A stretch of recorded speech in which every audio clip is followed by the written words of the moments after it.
This is J. Krishnamurti's first public talk in Sanand, 1968. From the very first day, during all these 17 gatherings that we're going to have in this tent, no, it isn't a tent, it's something else. I think we ought to be very serious. Not only while we are here, gathered in this place, but throughout these coming days.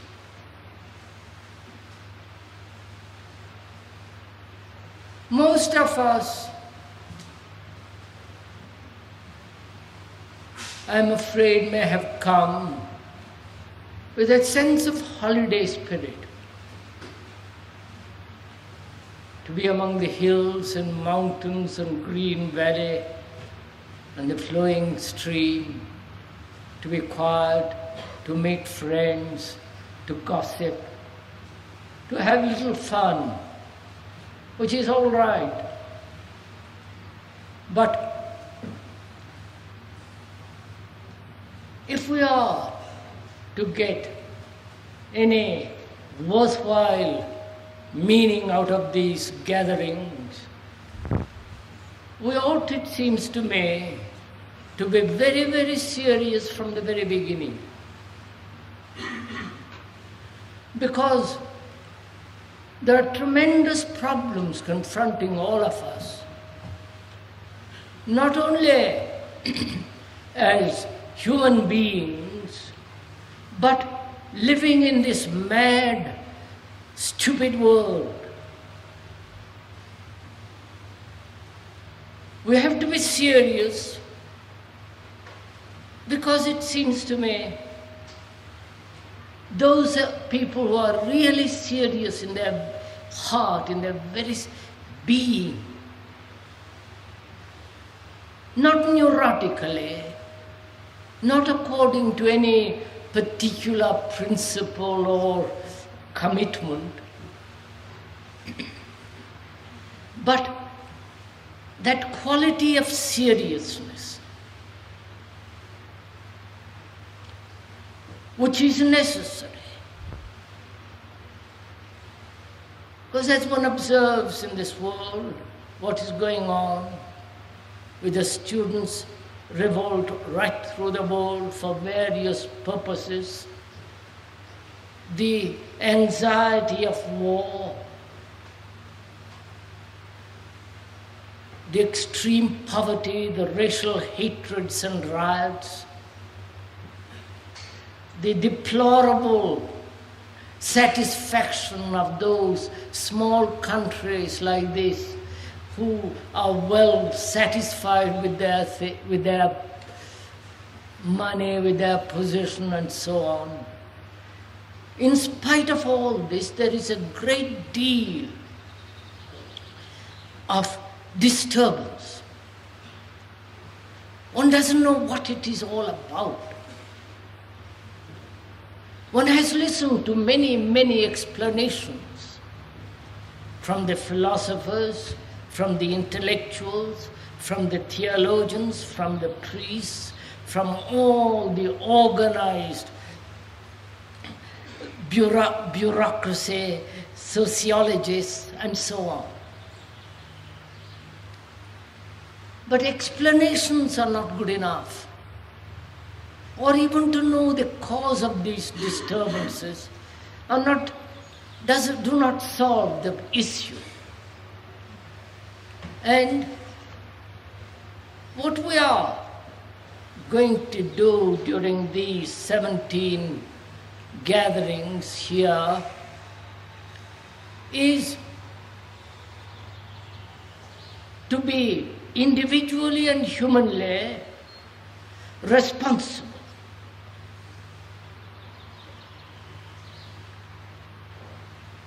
To see if we can, during these coming days, understand this problem of existence, with its turmoil, with its chaos and misery, and enormous amount of sorrow, which is both in us as well as outside. And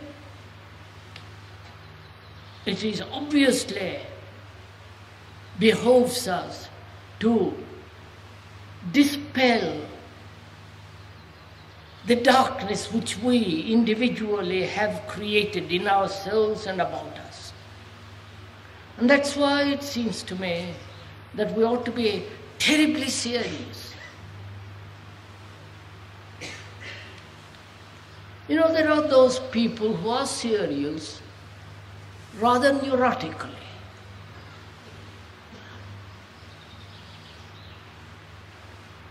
They think if they follow a certain principle and keep practicing that principle or that belief or that dogma or that ideology, they are serious. They are not serious, such people. A mental case in a hospital is also very, very serious. He believes, and that breeds an extraordinary state of imbalance. So one has to be extremely alert to find out what it means to be serious.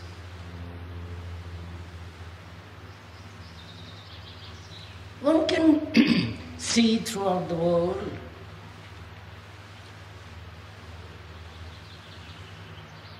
that politically ideologies play a tremendous part in the world.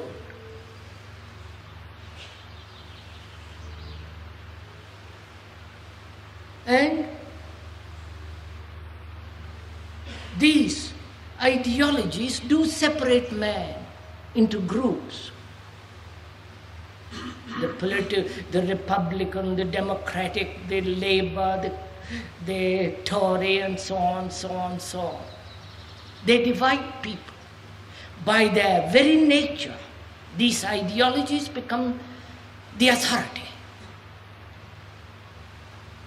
And those who assume the power of these ideologies then tyrannize democratically or ruthlessly, which is observable throughout the world. Ideologies, principles, and beliefs not only separate man into groups, they actually prevent cooperation. And that's what we need in this world, to cooperate, to work together, to act together. Not you acting in one way or belonging to one group and I another. And this division will inevitably come about if you believe in a particular ideology, whether it be the communist or the sociologist or the capitalist and so on. Whatever that ideology be, it must and breed conflict. And such an ideologist is not a serious man, because he does not see deep consequences of such an ideology. So, to be really serious during these coming days, one has to put away completely, totally, this nationalistic, religious divisions, and perhaps out of that, denial of that which is utterly false. Then there might be a possibility of being really, truly serious. Because as we were saying just now, we need to cooperate. Because we have to build, at least I feel this very, very strongly, a totally different world. Not only sociologically, but inwardly. A world that has nothing whatsoever to do with the present world of mania, of conflict, battle, competition, ruthlessness, brutality and violence.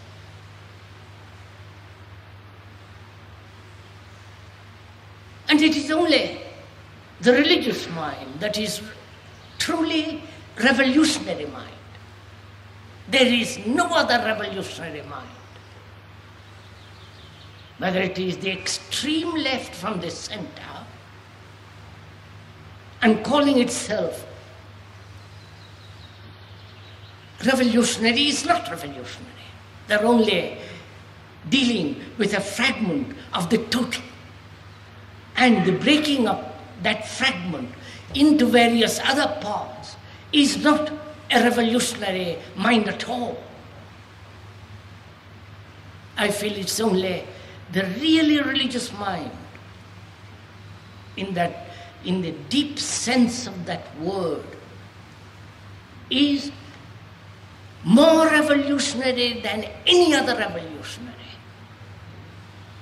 Because it's beyond the left and the right and the center. And to understand this,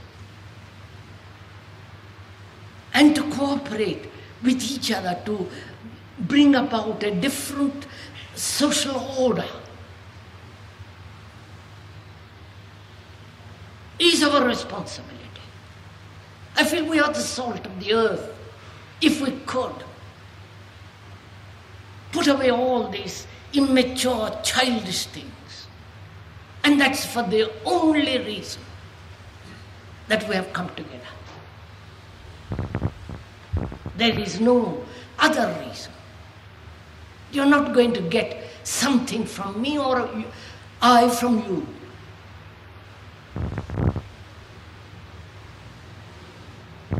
So,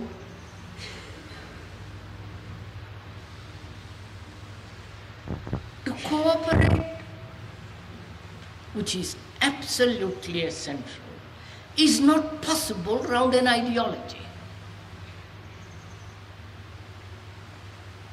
I think that is fairly obvious historically and factually. What is going on in the world indicates this division, this conflict of ideologies. And no ideology, however superior, however great, however noble, can possibly bring about cooperation. Perhaps bring about a destructive tyranny, left or right, but it cannot possibly bring this cooperation of understanding and love. And cooperation is only possible when there is no authority.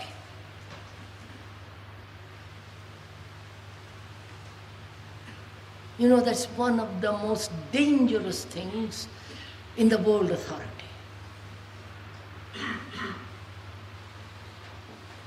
One assumes authority in the name of an ideology or in the name of an idea as God, as truth. And such an individual or such a group of people who have assumed that authority cannot possibly bring about a world order. I do hope you're listening to all this, not mesmerized by words, by perhaps the speaker's intensity, but I hope you are sharing this thing with the speaker.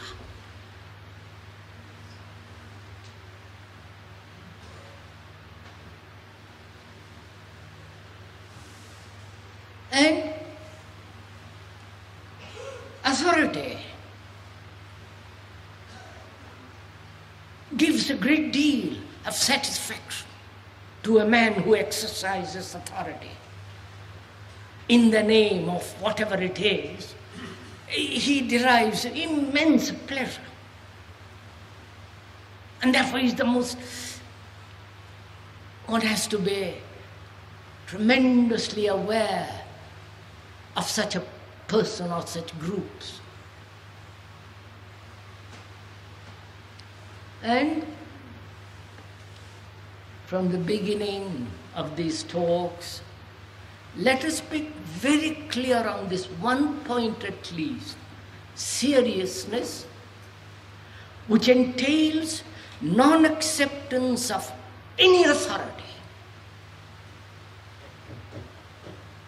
including the speaker.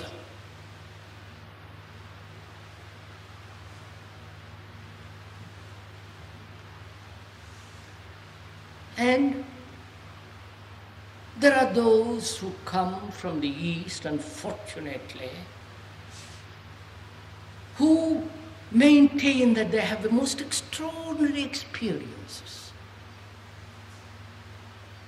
that they can show the path to another. They know how to give you some word which will help you to meditate most excellently.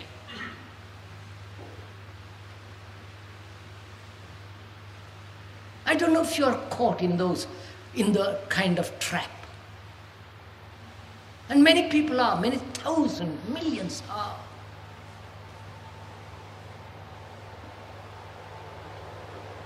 And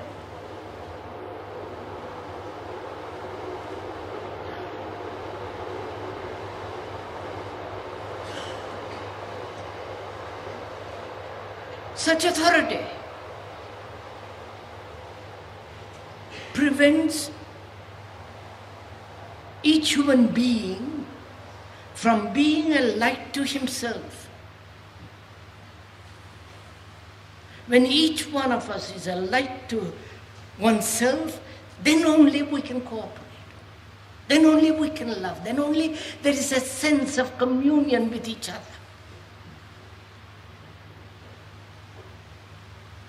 But if you have your particular authority,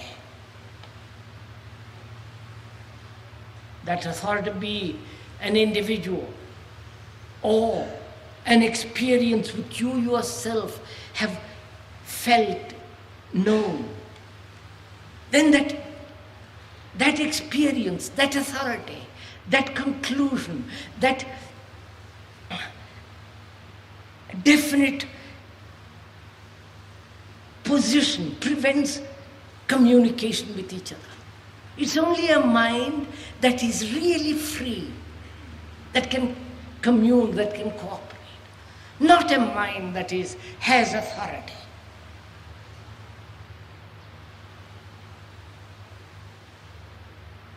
And during these days, please do be very wise and not accept anyone's authority.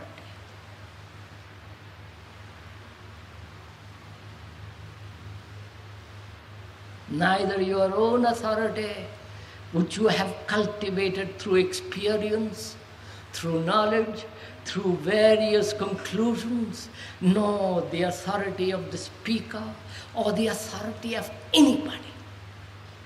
Because it's only then, when the mind is free, really free, then it can learn. Then it is only such a mind is both the teacher and the pupil. Do please understand this. This is vital, because that's what we are going to go into in all these discussions and talks. One has to be for oneself both the teacher and the taught.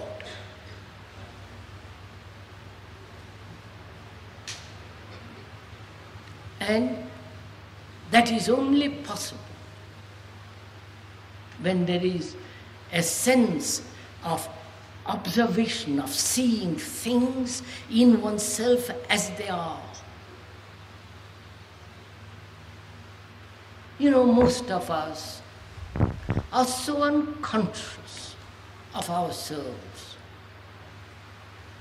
I do not know if you have observed those people who are all the time talking about themselves, about their position, about their values, about their position in life, and you know, oh, me first and everything else second.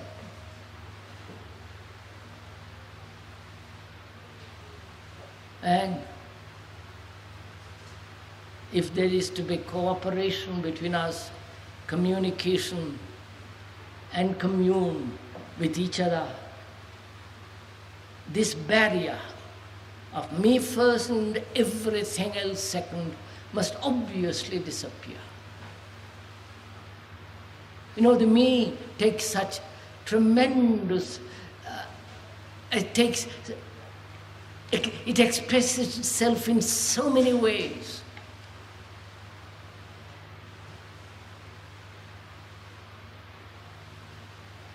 And that's why organizations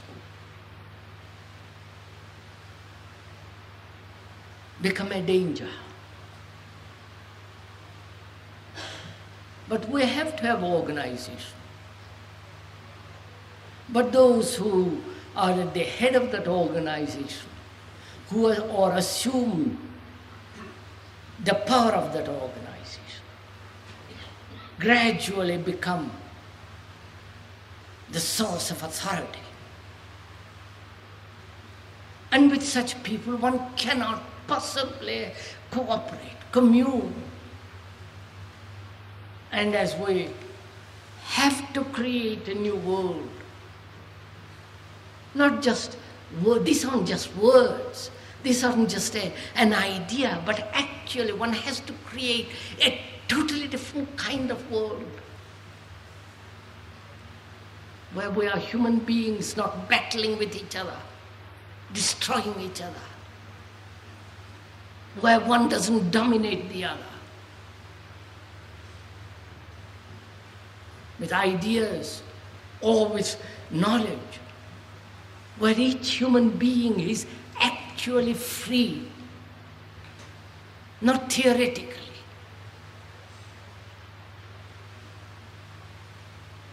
And in this freedom alone, we can bring about order in the world.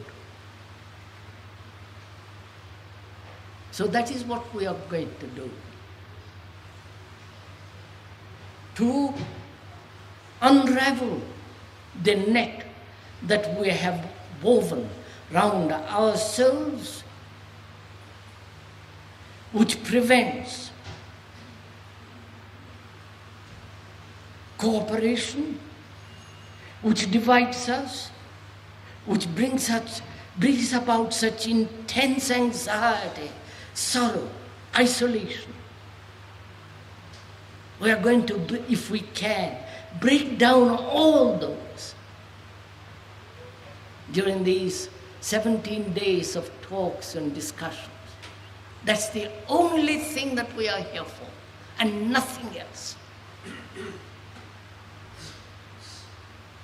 It would be really marvelous if at the end of these gatherings we could go out and say, look, I've got it. Not you possess something, that you for yourself see that you're completely free. Become a human being with vitality, with energy, with clarity, with intensity.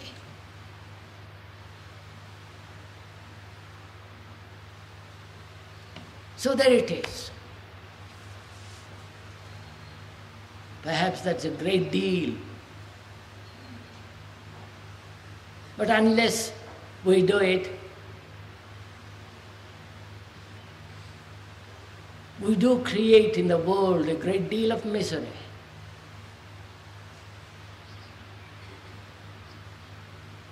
The wars that are going on, we are responsible for it. Not the Americans, not the North Vietnamese, but each human being is responsible for it. Even though you may live in this marvelous, safe country, he is also responsible. So, and also we are responsible for the division that's going on in the world.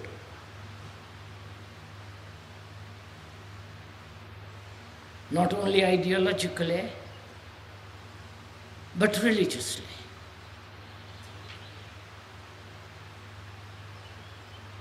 So please, if we can, let us put our mind and heart into this.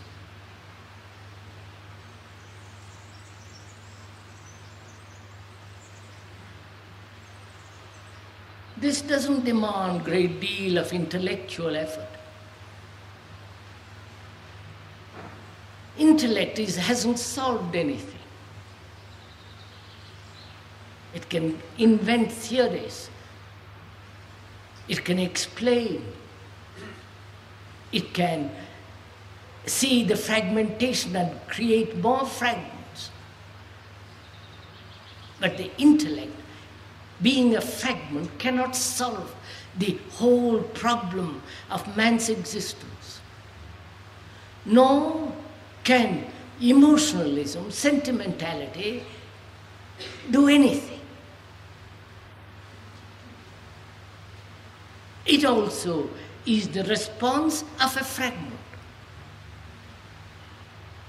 So, it is only possible to act totally, not as in fragments, when we see the whole problem, the whole human problem, as a total thing, not in fragments.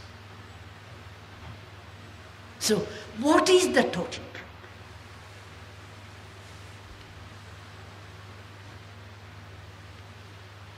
What is the total essential problem of the human being? Which, having been understood, having been seen, as you would see a tree, a lovely cloud, when you see the totality of that, then all the other fragments can be resolved. From there you can act. So, what is this total perception? The total see.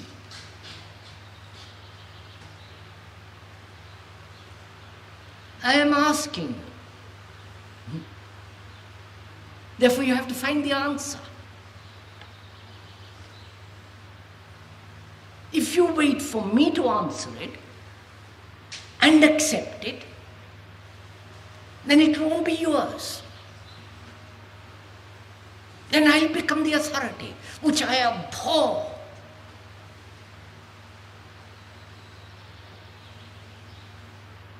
So, what do you, as a human being living in this world, with all the turmoil, with all the disturbances, revolutions, this terrible division between man and man, the society, the immoral society, the religious immorality of the priest, all that. When you see all this spread out before you, and see the agony of man, what is your response? How do you act to it? Either you belong to a part, to a fragment, and try to convert all other fragments to your particular fragment, which is so obviously so immature, so meaningless, or you see this whole fragment, and the very seeing gives you a total perception. So what is to you the essential problem, the essential issue, or the one challenge which, if you can answer completely, all the other problems are dissolved or understood or can be tackled.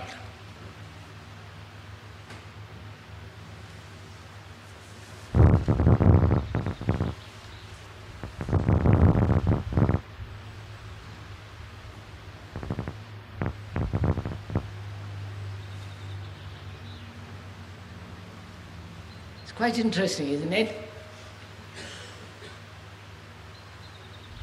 To find out for oneself what is the essential issue in life.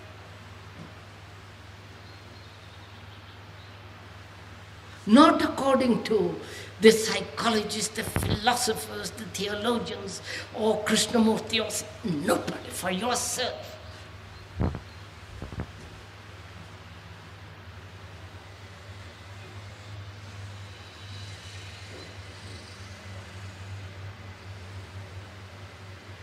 How will you find out? Do listen. You may not have thought about it. Or if you have thought about it, how will you find that essential demand or the issue? Will you ask another?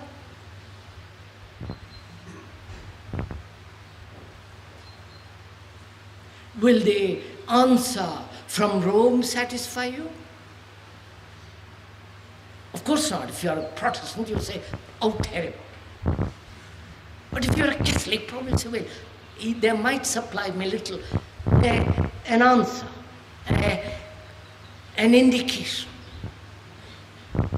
Or if you're waiting, if you're a communist, you might look at Moscow or Mao Zedong. Or for some philosophy. Therefore, when you look in any direction, you're looking to authority.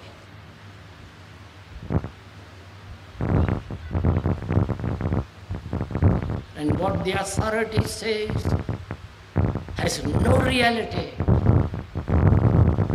When you're concerned with the highest issue which you must find out for yourself.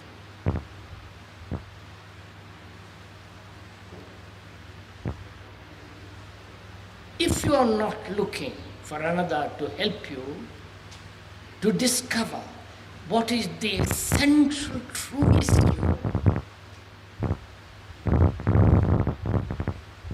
then what will you do? How will you find out? Please, this is a very serious question.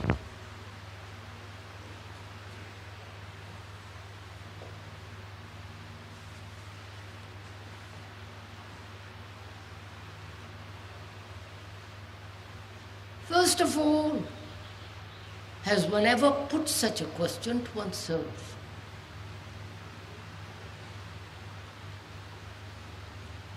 Asking oneself, is there one issue, one essential thing that in the very understanding of it, all other minor issues will be answered?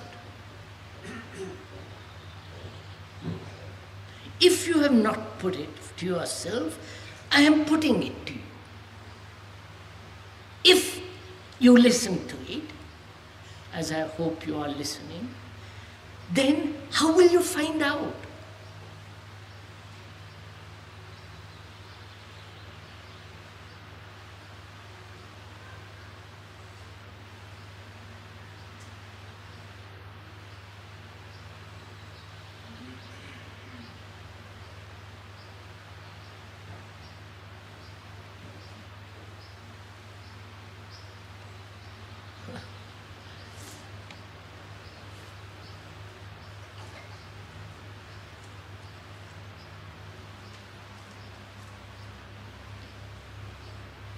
How will you find out?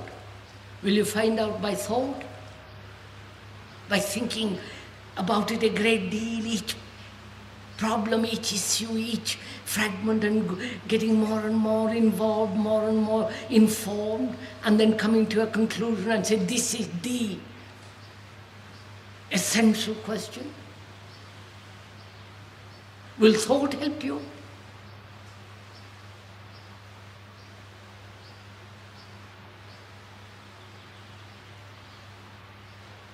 Will an indication, however subtle, will that help? And if you depend on it, you're lost again.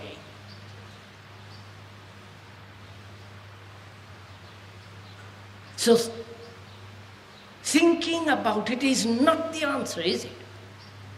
Huh? Is it?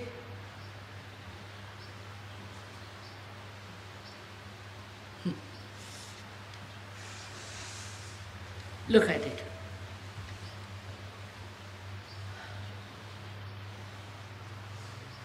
What is the nature of thought?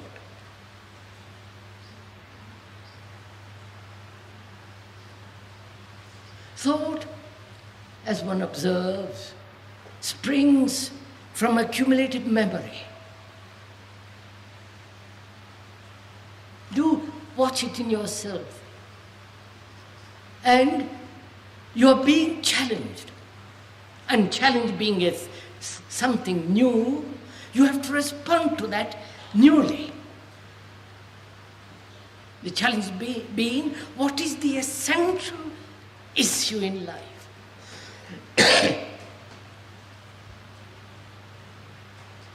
And the challenge is new. And if you respond to it in terms of thought, you are responding from an accumulated memory. Right? And therefore, your response will be old.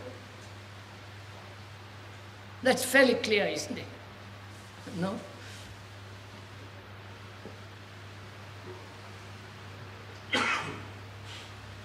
If I cling to my Hinduism, with all its superstitions, beliefs, dogmas, tradition, and all that nonsense,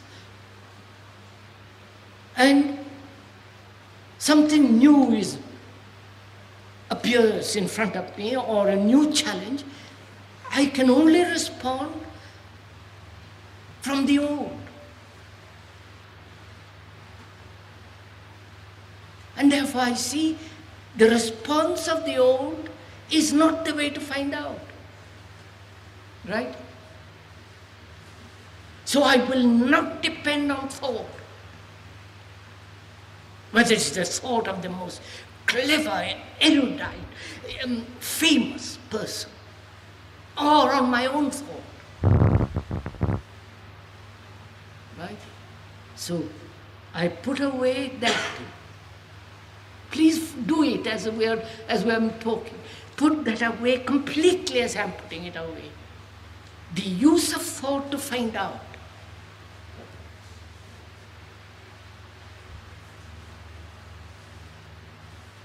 Can one do it?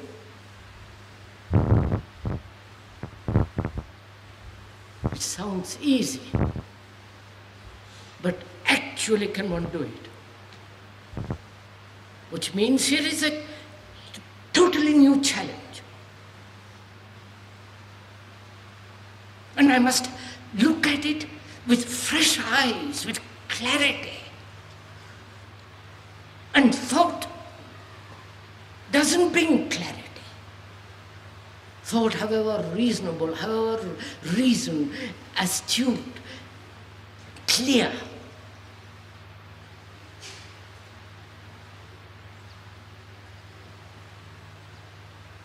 so I see thought is not the way to discover what is the essential question.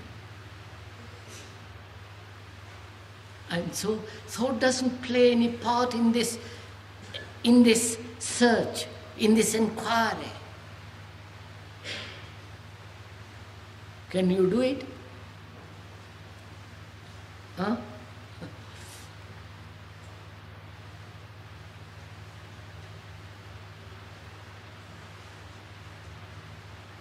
That means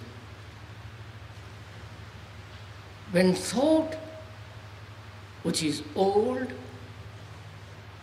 which is constantly interfering, no longer imposes or dominates, then what takes place? Do pursue this in yourself, please.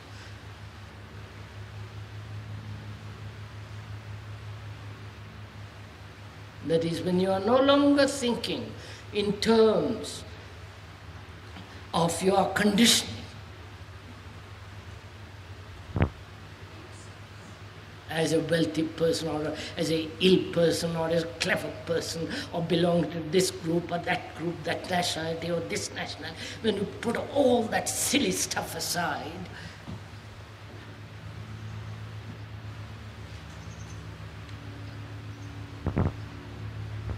then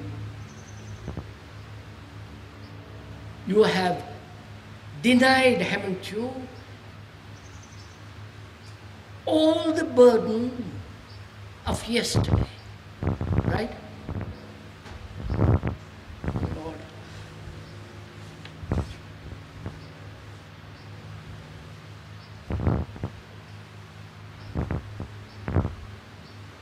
You know what I'm trying to say? It's quite simple, really. We must find a new way of living, new way of acting. We must find out what love means.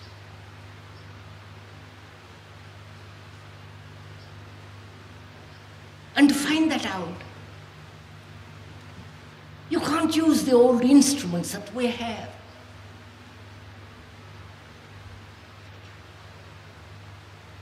The intellect, the emotion, the tradition, the accumulated knowledge, those are all old instruments.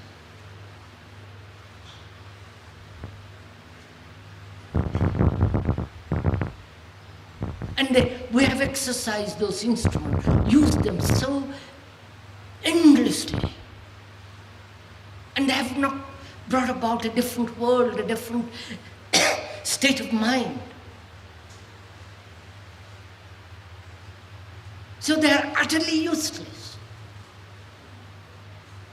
They have their value at certain levels of existence, but they have no value when we are asking, when we are trying to find out a way of living which is totally new. That is, to put it differently, our crisis is not in the world, but in consciousness itself.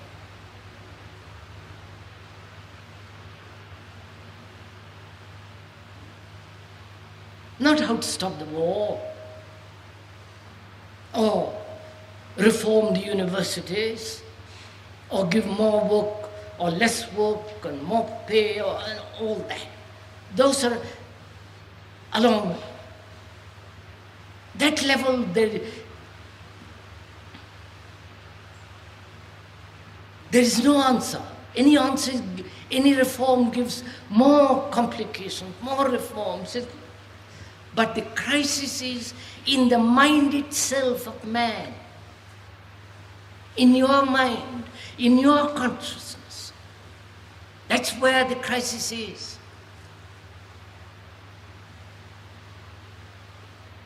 And unless you respond to that crisis, to that challenge, you will be adding, consciously or unconsciously, to the confusion, to misery, to this immense piling up of sorrow.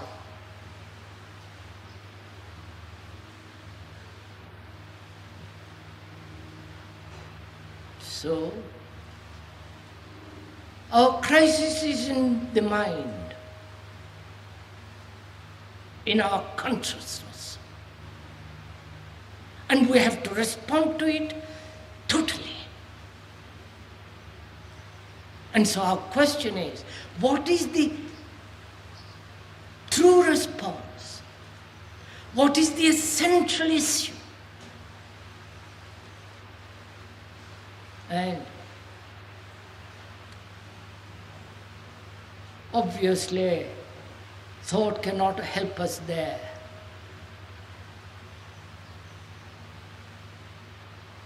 Which doesn't mean we become vague, dreamy, dull.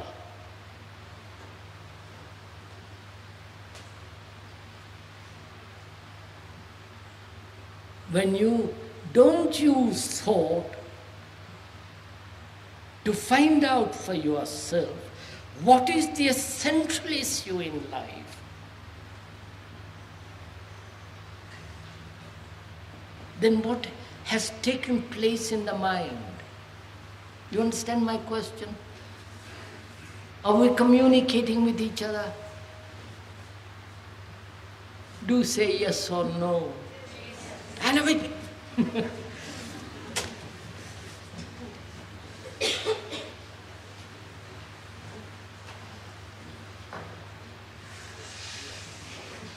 To communicate, to commune with each other,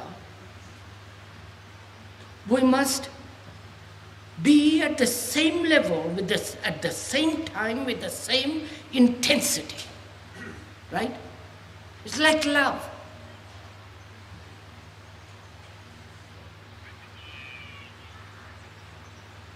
And if you say yes, it means that you have put away for the time being thought as an instrument of discovery. Then you and the speaker are on the same level. We both are intense to find out.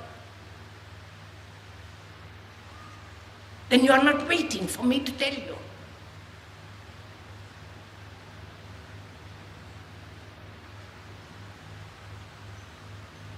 When you tell somebody, I love you, either you say it casually, we don't mean it, or when you say it with intensity, with a depth, with a quality of urgency, and the other person is rather indifferent, is looking in another direction, then communion between the two people ceases. It is only this communion is only possible when both are intense, not casual, not holding back. You know, when you are both generous, you understand, it does produce an extraordinary intensity.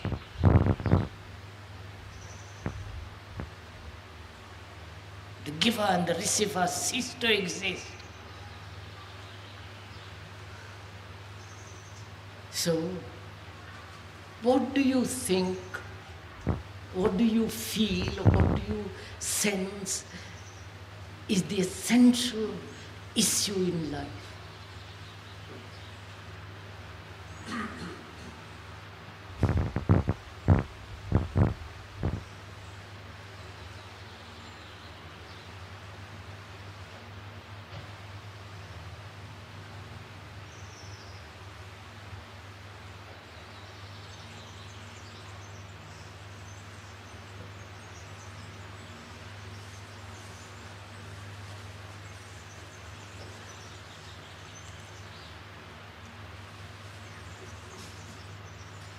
Shall we leave this question till Tuesday morning? It's 11:15.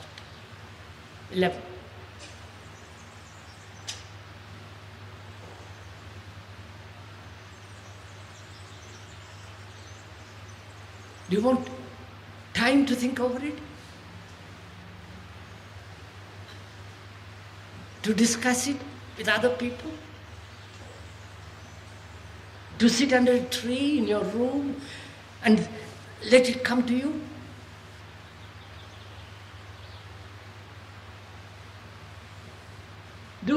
Do listen to all this, please.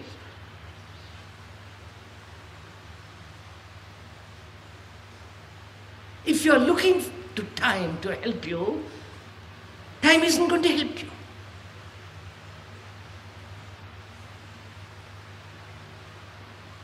Time is the most destructive thing.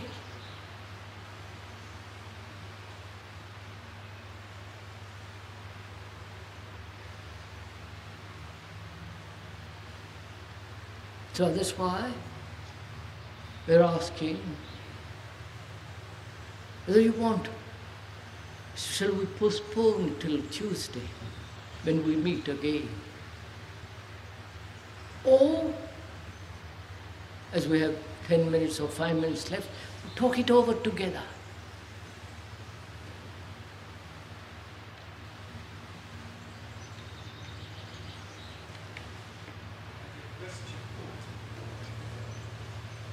Yes, sir? You said that thought is a product of memory.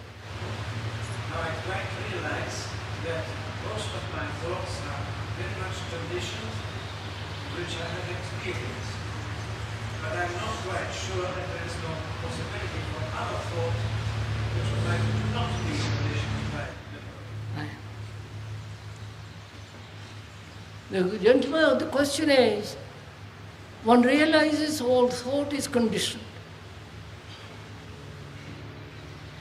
Is there any thought which is not conditioned? That's what he's asking. Is there any thought which is not conditioned? Is there? Or all thought is conditioned? Obviously, sir, all thought is response of memory, response of accumulated tradition, knowledge, experience.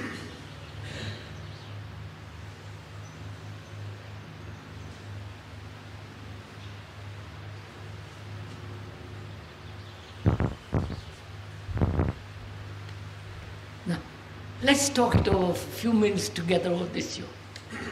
What do you feel is the essential issue in life?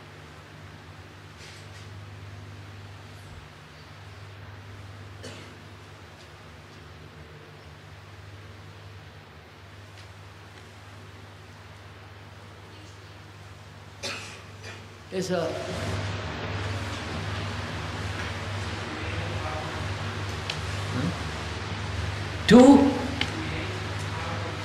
To create harmony.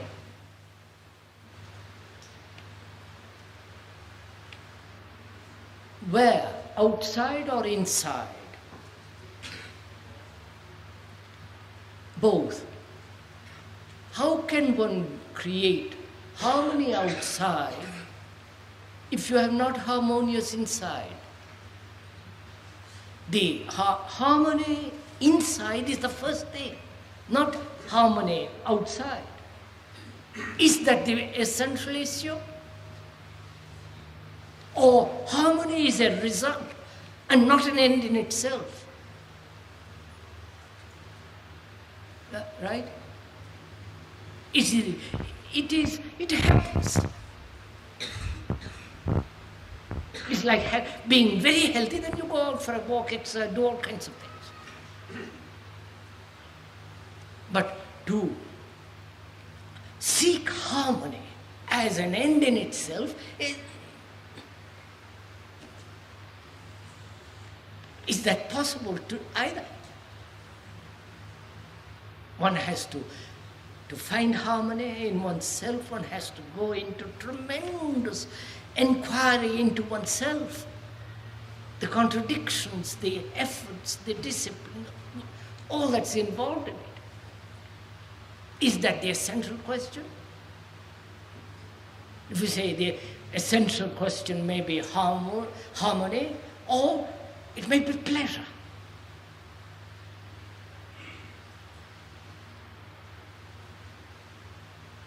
Right? Do please listen to what we have just now said. We've said the essential question for most people may be the urge and the continuity and the strengthening of pleasure. Pleasure being pleasure derived from security, from sexual experiences, from fame and all that, It's a derivative, not a thing in itself. I don't know if you're following all this. I derive pleasure in doing something. The doing gives me pleasure, and therefore the doing is important, from which I derive pleasure.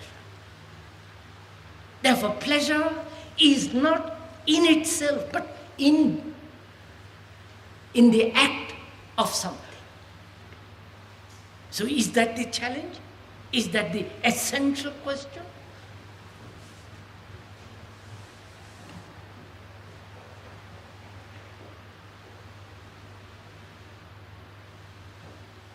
Look, so we'll stop now because it's nearly time. It is time. Look, please, look at the world. Look at all the things that are going on. The extraordinary technological advancement, the war, the affluent society, poverty, one nation fighting another nation for its security, for its glory, and so on, religious divisions, individual divisions, all that's going on and on, it is there in front of you. If you look at it objectively, as you would look at a map, you would have the answer, which is to look.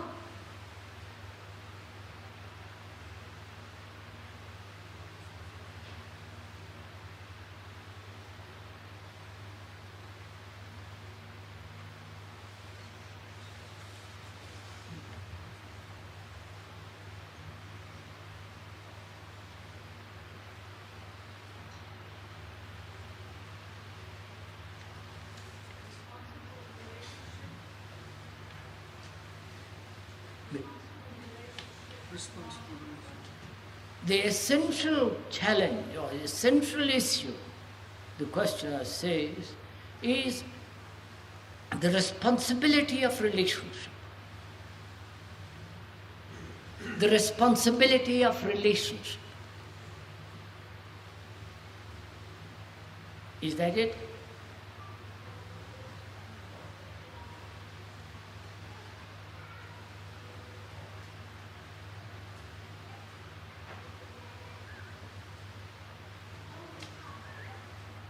Huh?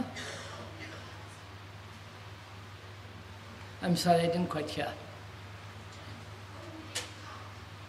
Only part. Yes, that's again is a fragment. Look, relationship. Huh? What does that mean? To be related to people, to individuals, to be related to the world, to be related to nature, to be related to everything that is happening. How can one be related to everything that's happening, not your wife or husband only, but to everything that is happening in the world? How is that possible if you are isolated? If all your thought, your activity, your business, your words, is isolating you, which is to say me first and to hell with everything. Sorry.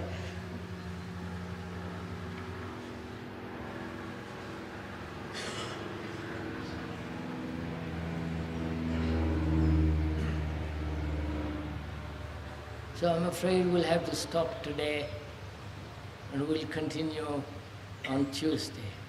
But do be with this question. Give your mind and heart to see the world as it is, not as you think it should be, but actually what is. When you see it very clearly, the very seeing will give you the answer.